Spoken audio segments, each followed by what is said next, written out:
दोस्तों, हमारे चैनल कहानी ट्यूब में आपका स्वागत है। आर्यन को पुरानी चीज़ें जमा करने का बड़ा शौक था।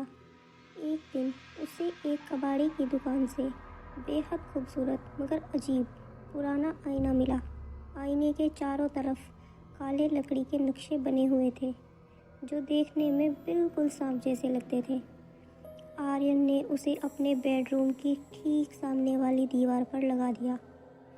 पहली रात जब आर्यन सोने गया, उसे महसूस हुआ कि कमरे का तापमान अचानक गिर गया है।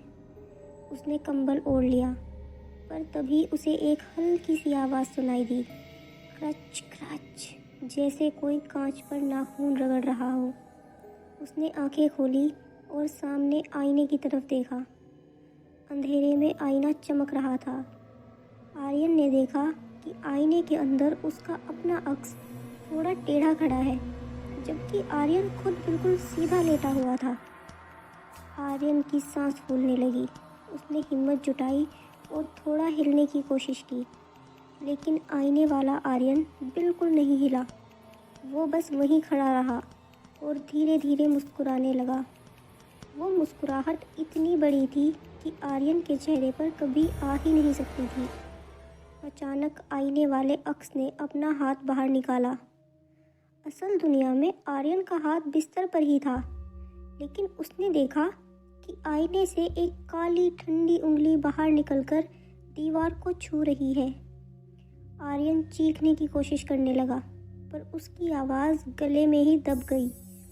उसने देखा कि आईने वाला साया अब आईने से पूरी तरह बाहर निकल चुका था और उसके बेड की तरफ बढ़ रहा था। डरते डरते आर्यन ने टेबल लैंप जलाया। रोशनी होते ही सब कुछ गायब हो गया। कमरा बिल्कुल खाली था। आर्यन ने चैन की सांस ली और आईने की तरफ देखा। वो बिल्कुल नॉर्मल लग रहा था, लेकिन जैसे ही वो सोने के लिए पलटने लगा, उसकी नज़र आईने के कोने पर पड़ी। वहाँ धूल में उंगलियों के निशान बने थे। आईने के बाहर की तरफ से नहीं, बल्कि अंदर की तरफ से। और उस रात आर्यन को पता चला कि वो अकेला नहीं सो रहा। उसके बेड के नीचे से एक ठंडा हाथ निकलकर धीरे धीरे उसके पैर को छू रहा था। आर्यन की रूह कांप गई जब उसने अपने पैर पर उस ठंडी छून को महसूस किया। उसने झटके से अपना पैर ऊपर खींच लिया और बेड के दूसरे कोने पर दुबक गया। उसके पूरे जिस्म पर पसीने आ रहे थे। हालांकि कमरा अब बर्फ जैसा ठंडा हो चुका था। आर्यन ने कांपते हाथों से अपना फ़ोन उठाया और फ्लैश लाइट ऑन की।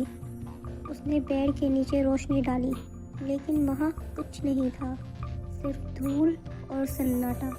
पर जैसे ही उसने फ्लैश लाइट वापस आईने की तरफ घुमाई, उसका दिल धड़कना भूल गया। आईने के अंदर अब आर्यन का अक्स नहीं था। वहाँ वही काला साया खड़ा था, जिसके चेहरे पर कोई आंखें या नाक नहीं थी, सिर्फ एक बड़ी और भयानक मुस्कुराहट थी। उस साये ने आईने के अंदर से एक पुराना जंग लगा हुआ चाकू निकाला और आईने के कांच पर कुछ लिखने लगा। आर्यन ने डरते हुए पढ़ा। वहाँ उल्टे अक्षरों में लिखा था, अब मेरी बारी है बाहर आने की। अचानक कमरे की सारी लाइटें एक साथ फट गई। अंधेरा इतना गहरा था कि आर्यन को अपना हाथ तक दिखाई नहीं दे रहा था। तभी उसे महसूस हुआ कि कोई उसके कान के पास बहुत करीब सांस ले रहा है। शुक्रिया आर्यन, एक भारी और फटी हुई आवाज़ गूंजी। आर्यन ने भागने की कोशिश की, लेकिन उसके पैर जैसे ज़मीन से चिपक गए थे। उसे लगा जैसे कोई उसे पीछे की तरफ खींच रहा है। वो पीछे मुड़कर देखा तो वो आईना नहीं था, बल्कि एक खुला हुआ दरवाज़ा लग रहा था। ज़ोर का झटका लगा और आर्यन आईने के अंदर खींच लिया गया। जब उसने अपनी आंखें खोली तो सब कुछ बदला हुआ था। वो अपने ही कमरे में था, लेकिन सब कुछ उल्टा था।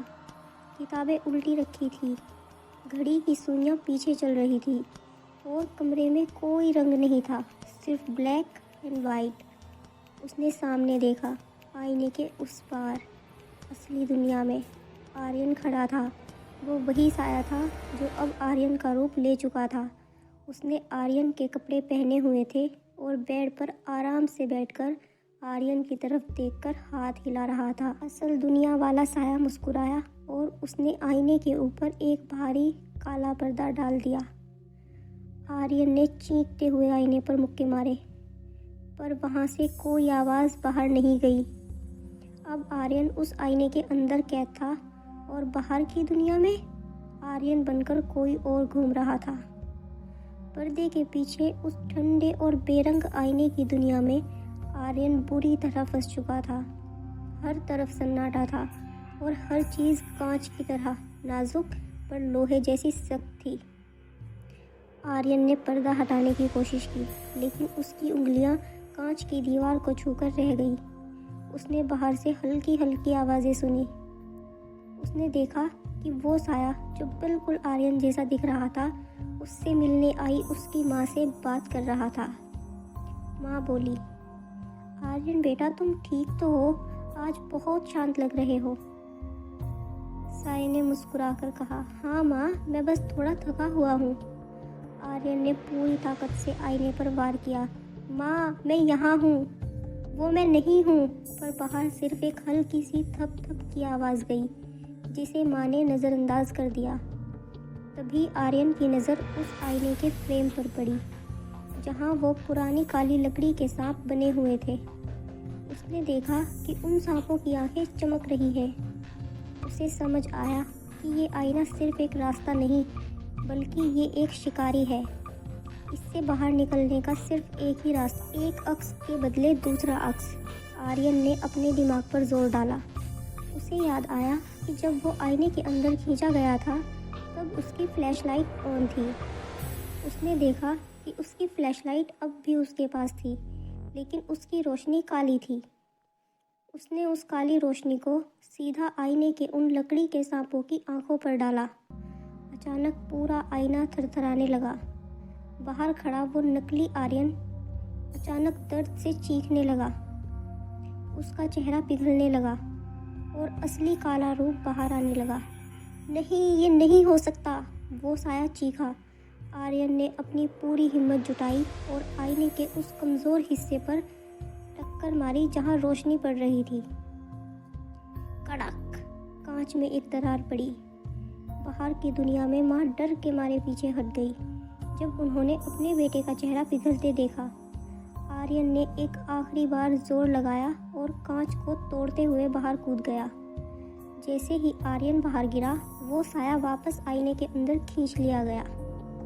आर्यन ने बिना वक्त गवाए पास पड़ा एक भारी स्टूल उठाया और आईने पर दे मारा। झनाक! आईना 1000 टुकड़ों में बिखर गया। हर टुकड़े से उस साये की चीख सुनाई दे रही थी, जो धीरे धीरे ख़त्म हो गई। आर्यन ज़मीन पर हाँफ रहा था। उसने देखा कि उसके हाथ पर एक छोटा सा निशान रह गया था, एक सांप जैसा जला हुआ निशान।